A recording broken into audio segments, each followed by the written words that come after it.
In 1994, I had the opportunity, privilege of going to Russia. And of course, that was just, 3 years after the wall had come down and the country had opened up. As we talked to orphanage directors, what emerged again and again was a need for shoes. We desperately need shoes. Shoes. A pair of shoes. They needed shoes. They had been touched like we had as they had observed the children in these particularly Russian orphanages and had come up with this idea of getting shoes. New shoes. A brand new shiny pair of shoes. All these shoes for them. Tie them up, make sure they fit right. A pair of shoes for a child. We're behind you 100%. Our mind said we might get 400 or 500 pairs of shoes. And at the end of the day, we had, I would say, probably 5,000 or 6,000 pairs. It was astounding.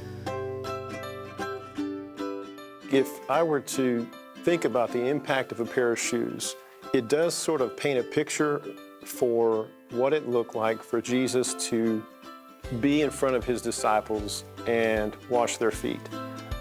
Cleaning their feet, putting on a brand new white pair of socks, a brand new shiny pair of shoes. There was something really special, really personal about that. Just the act of bending down and washing feet and placing shoes on the feet of a child. Having those shoes put on my feet by somebody I don't know, somebody who comes over and so happy to do it. And that's transformational. Well, we might think a simple pair of shoes, what does it mean for a child?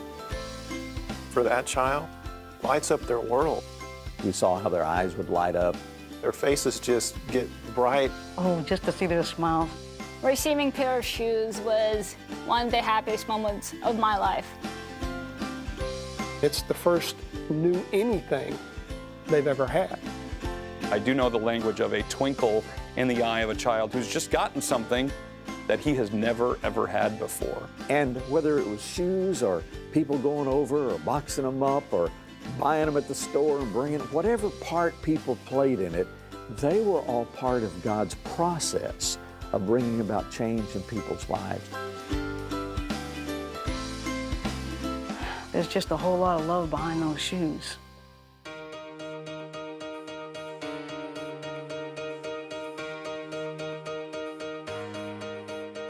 I remember seeing a lady come into our radio station in some of those early years. She said, "You're giving us a very simple thing we can do, doesn't break our bank, and it's going to impact a life half a world away. Why would I not do this?"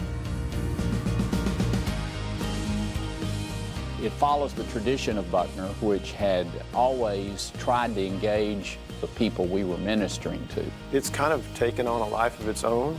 To see the impact that it had on the volunteers, I think people visualized what good they were doing. I have something that somebody thought enough of me to provide them. When they realize that there is someone who cares about them. I just wanted to hug them.